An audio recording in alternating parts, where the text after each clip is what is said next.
The dive. As for any dive with restrictive safety procedures, it is essential to have a detailed briefing. As well as forming the buddy pairs, the instructor will establish the position of each pair as they follow behind the guide.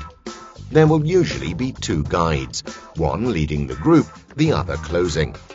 Remember to look in front of you, but also behind.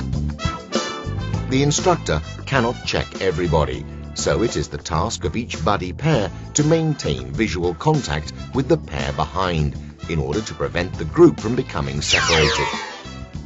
You must keep close as you descend and stay in the order that your instructor gave you.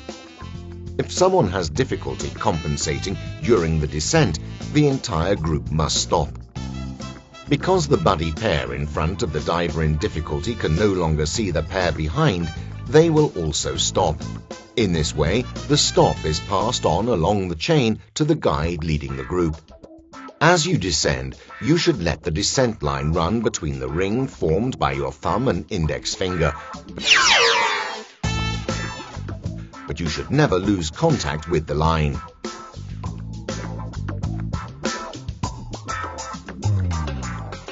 On the bottom, you will also use a guideline that is laid out using a reel. One of the buddy pair must swim while maintaining contact with the guideline, always letting it run through the ring formed with your thumb and index finger, while the other diver in the buddy pair will be connected to their diver with the buddy line. When you want to turn back, all the divers must hold onto the guideline, and only at this point can the two buddies change roles.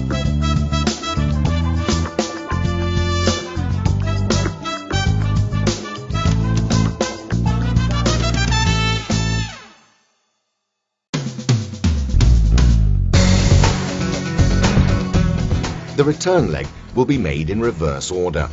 The guide who closed the group will become the leader, and the buddy pairs will now go in the opposite direction without ever letting go of the guideline.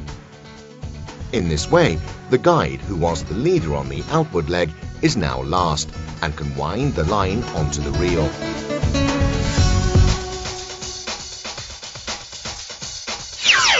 The first thing to do in case of problems is to signal the emergency to your buddy using the pull system, 5 quick pulls, and if possible, signal to the entire group using loud sound signals. In case you get separated from your buddy or lose contact with the guideline, immediately signal an emergency. The diver still in contact with the guideline will help by turning around and covering the dive light intermittently, like a lighthouse. The divers on the guideline must not move from their position. It is the separated diver who must make their way back to the group. If the search is not successful within the pre-established time, you should return to the surface, ascending at a controlled rate.